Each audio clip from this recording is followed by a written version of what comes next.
Mateus capítulo 27, versículo 50. Quem achou diz amém.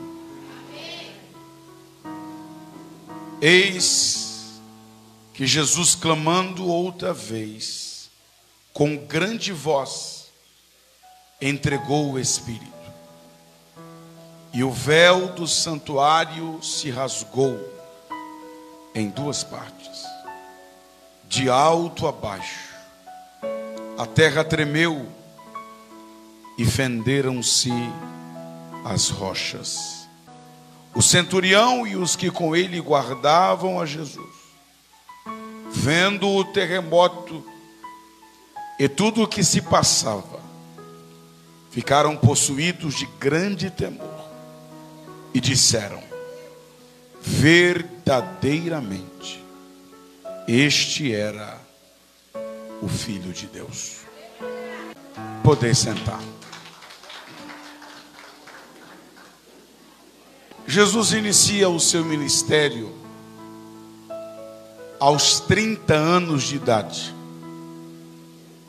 José começou a governar com 30.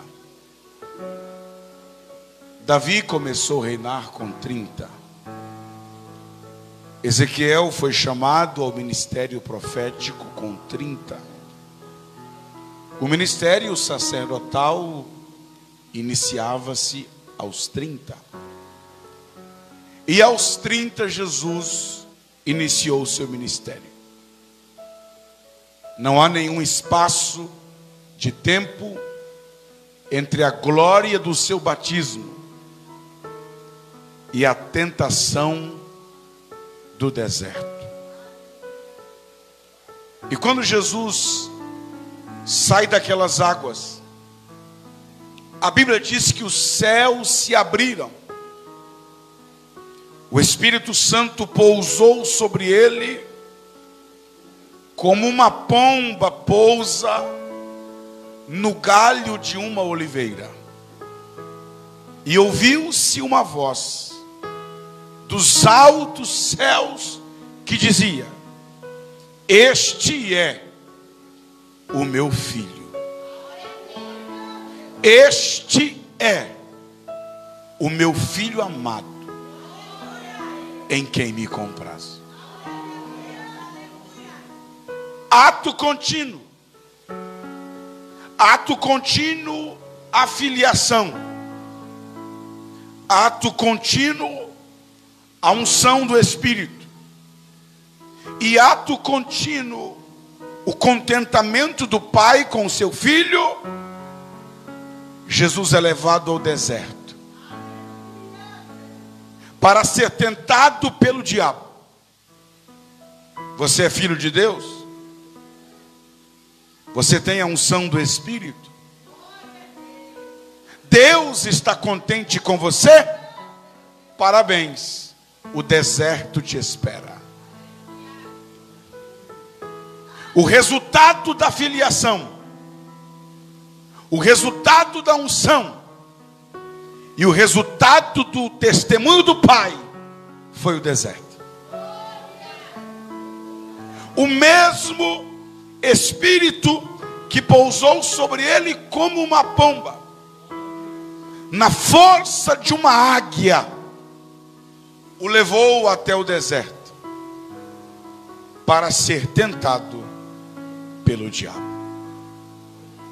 E depois de 40 dias e 40 noites, sem comer, orando, jejuando e estudando a palavra,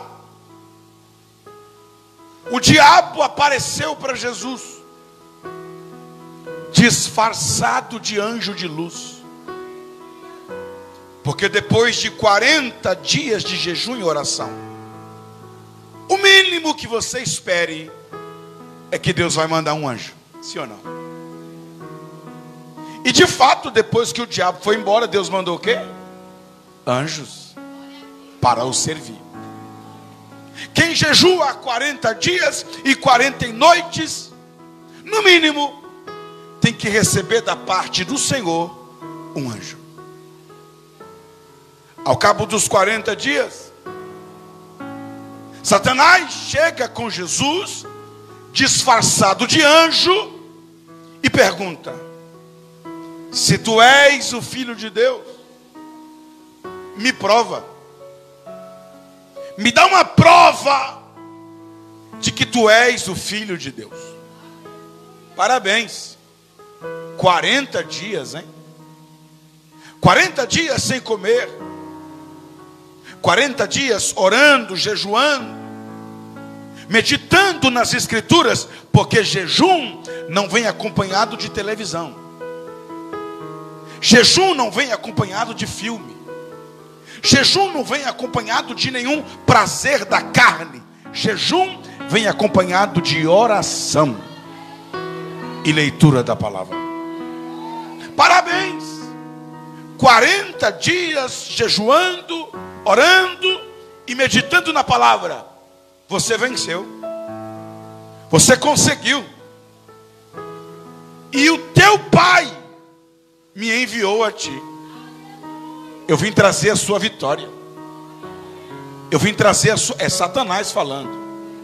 Eu vim trazer sua bênção.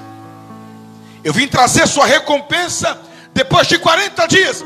Mas só me prova, para mim saber que eu estou falando com a pessoa certa. Para mim saber que eu vim no endereço certo. Me dá uma prova que você é o Filho de Deus. Que prova você quer que eu sou o Filho de Deus? Transforma essas pedras em pães. Transforma essas pedras em pães, e eu vou saber que tu és verdadeiramente o Filho de Deus. Jesus olha para aquele anjo de luz e cita um versículo da palavra que estava lá em Deuteronômio e disse: está escrito, está escrito, está escrito. Porque demônio se manifesta com está escrito. Aonde tem palavra, Satanás não fica escondido. Aonde tem Bíblia, o diabo não fica camuflado. Tem um monte de igreja por aí, cheio de eis que te digo. E o diabo faz o que quer. O diabo pode até ficar escondido onde tem eis que te digo, mas aonde tem está escrito, ele não fica camuflado. Está escrito: nem só de pão viverá o homem, mas de toda a palavra que sai da boca de Deus. Jesus estava dizendo: ô anjo, que eu já sei que você é anjo, só não é de luz. Ô anjo, eu não preciso transformar pedra em pão para te provar que eu sou filho de Deus. Porque a palavra que saiu da boca dele foi: este é meu filho, este é meu filho, este é meu filho. Olhe para esse crente do seu lado e diga assim: meu irmão, se Deus já falou que você é, quem é Satanás para dizer que você não é? Quem é? Não precisa provar que é. Quem é? Não precisa mostrar que é. Quem é? O Pai já bradou lá em cima: este é meu filho. Aí o texto diz: então o diabo, o chifre apareceu. A capa vermelha, se é que ele usa, escorreu do pescoço para baixo. Puxou o garfo de 3 pontas, se é que ele usa. Mostrou a sua identidade satânica e diz: eu sou o diabo. Jesus só te citou um versículo E ele não conseguiu mais ficar escondido. Porque a palavra de Deus é mais penetrante do que a espada de dois gumes.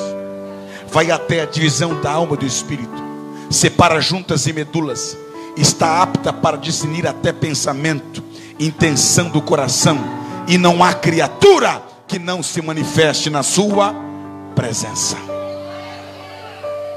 Aleluia. Então o diabo se revelou. Aí o texto diz que Jesus cita mais de 2 versículos. E o diabo não aguentou 3 rounds com Jesus. No terceiro round, quando Jesus cita o terceiro versículo, também de Deuteronômio: não tentarás o Senhor seu Deus, a Bíblia diz: e o diabo o deixou. Vieram os anjos de Deus e o serviram.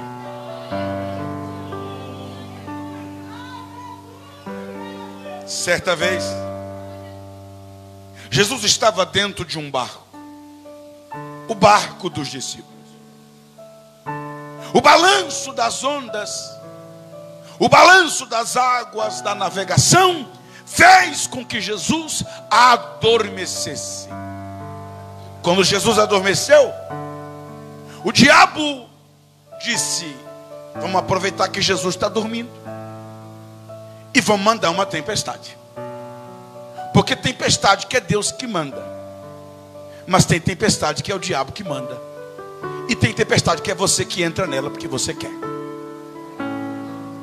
Vamos aproveitar que Jesus está dormindo e vamos endemoniar o vento e levantar nesse mar uma grande tempestade. O que o diabo não sabia é que Jesus tem mais poder dormindo do que a tempestade acordada. O vento se levantou, as ondas se levantaram, batiam no barco, o barco balançava, encheu-se de água. Os discípulos desesperados acordam Jesus. Jesus se levanta, repreende o vento, repreende o mar, acalma a tempestade. E os homens começaram a se perguntar: quem é este? Quem é este? Quem é este que manda e até o vento tem que obedecer? Quem é este que até o vento se cala para ouvir a sua voz? Quem é este que tem poder para colocar a tempestade para dormir aos seus pés? Quem é este? Enquanto os homens dentro do barco perguntam: quem é este? Jesus sai para o lado de fora. E a Bíblia diz que vem um endemoniado com 6.000 demônios nos coros, se ajoelha diante dele e diz que temos nós contigo, Jesus, Filho do Deus Altíssimo. Os homens estão dentro do barco perguntando: quem é este? Os demônios estão fora do barco dizendo: é o Filho do Deus Altíssimo. Até os demônios sabem que Jesus é o Filho do Deus Altíssimo. Tudo ficou bem. Jesus expulsa os demônios. Eles entram nos porcos. Os porcos se precipitam e morrem. Jesus é expulso de lá. Passa-se algum tempo, e mais uma vez Jesus está na beira do mar da Galileia. Ele olha para os seus discípulos e diz: entrem no barco e passem para o outro lado. Os discípulos entram no barco e começam a navegar para o outro lado, enquanto Jesus despedia as multidões. O que ocorre é que lá pelas tantas, quando o barco dos discípulos estava no meio do mar, levantou-se um grande vento contrário. As ondas se arremetiam contra o barco, e o texto diz que o barco estava a ponto de se quebrar. Dessa vez os discípulos olham para a polpa do barco e Jesus não está lá. Onde estava Jesus que não estava na popa do barco? A Bíblia diz que ele estava em cima do monte, orando e vendo a dificuldade deles. Por volta da 4ª vigília da noite, finalmente Jesus vai ter com seus discípulos andando por sobre as águas, andando por sobre as ondas. Jesus andou 6 quilômetros sobre as águas sem errar nenhum passo. Ele ultrapassa o barco dos discípulos e diz: não temas, sou eu. Pedro desconfia e diz: é o Senhor mesmo? Se é o Senhor, me manda ter contigo, andando por sobre as águas. Jesus disse: vem. Pedro sai do barco e vai andando sobre as águas até Jesus. Você conhece a história. No meio do caminho ele duvida, começa a afundar. Jesus o levanta e eles voltam para o barco. E quando Jesus entra no barco, automaticamente a tempestade passou, o vento cessou. E quando o vento cessou, os discípulos começaram a olhar uns para os outros e dizer: verdadeiramente, este é o Filho de Deus. Verdadeiramente, pastor Irã, este é o Filho de Deus. Agora, Jesus está na cruz. Às 6 horas ele é condenado, às 9 crucificado, ao meio-dia tem sede, sua língua gruda no céu da sua boca, na esponja lhe dão vinagre, ele traga, mas não engole. Às 3 da tarde, Jesus levanta a cabeça, estica o peito para frente, dá o último suspiro e diz: Pai, Pai, Pai, a ti entrego o meu espírito.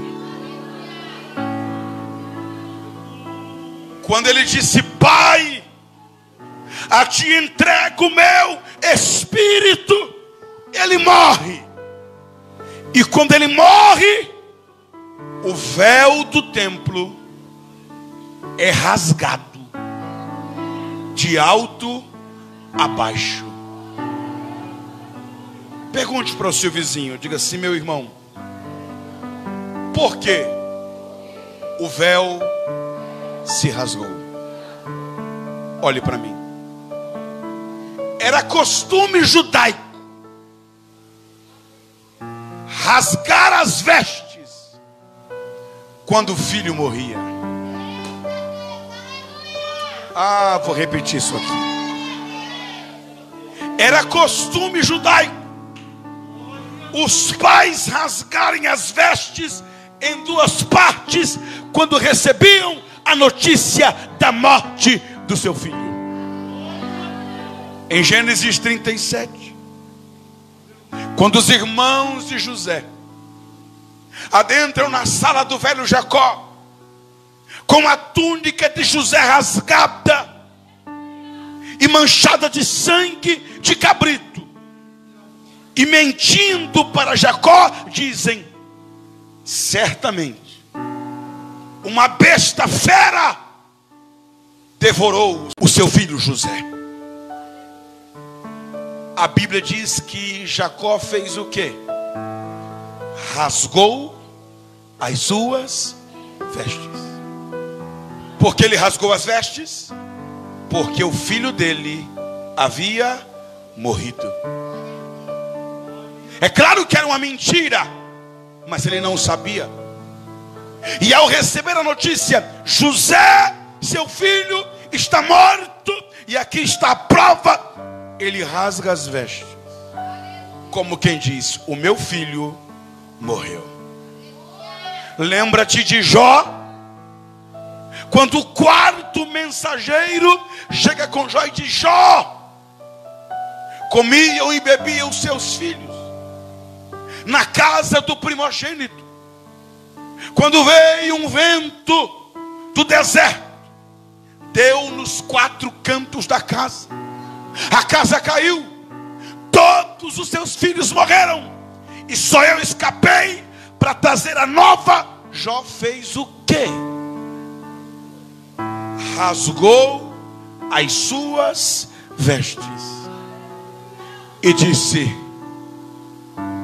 o Senhor deu,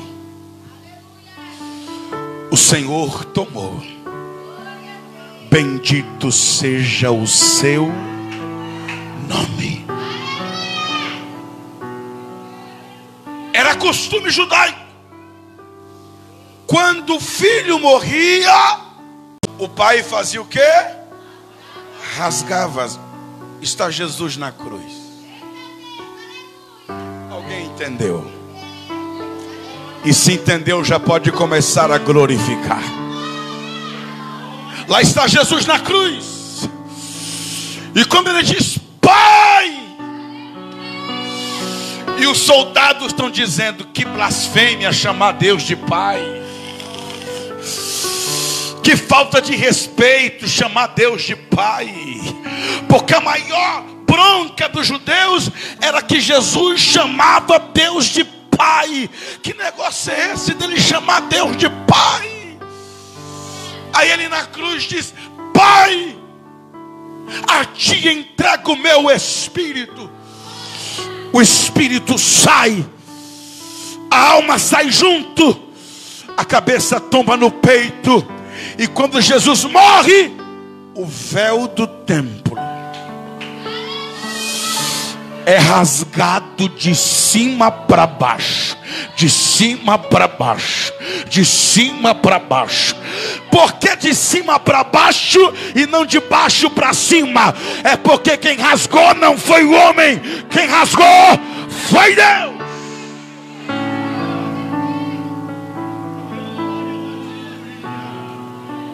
Quando o véu se rasgou de cima para baixo, a Bíblia diz que o centurião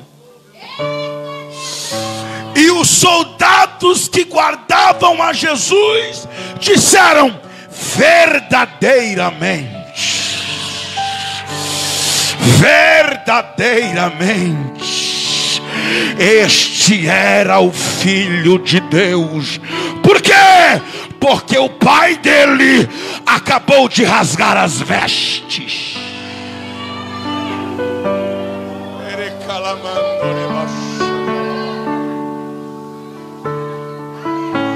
E é este Jesus,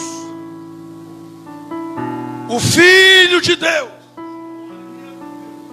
que reuniu os seus discípulos e disse: quando fores orar, orareis assim: Pai nosso.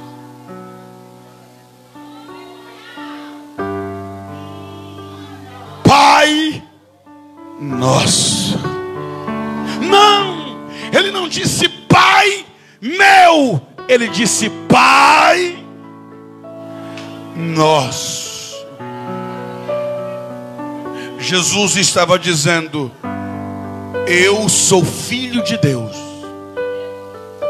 e vocês também são filhos de Deus. Se coloque de pé. É só uma reflexão.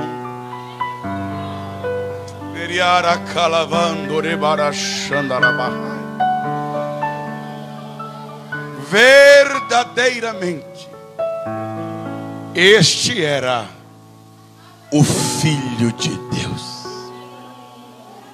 Jesus é Filho de Deus. Você é filho de Deus. Jesus é o herdeiro de Deus. E nós somos co-herdeiros com Cristo. Sabe o que isso quer dizer? Que tudo que Jesus conquistou na cruz também é direito seu, também é direito nosso. Eu não aceito nada mais e nada menos do que aquilo que Jesus conquistou na cruz. Por quê? Porque Ele é filho e eu também sou filho. Ele é herdeiro e eu também sou co-herdeiro.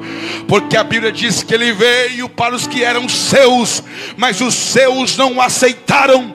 Mas todos quantos o aceitaram, deu-lhes o direito de serem feitos filhos de Deus. Filhos de Deus. Filhos de Deus. O véu está rasgado. O pai rasgou as vestes quando seu filho morreu. Porém o seu filho não foi deixado na sepultura. Ao terceiro dia ele quebrou as correntes da morte, ressuscitou e está vivo para todo sempre e pelos séculos dos séculos. E me trouxe aqui só para te dizer: se Deus já falou que você é filho, se Deus já falou que você é filha, não deixe nada, nem ninguém colocar dúvida no seu coração. Aplauda o Rei dos Reis e Senhores.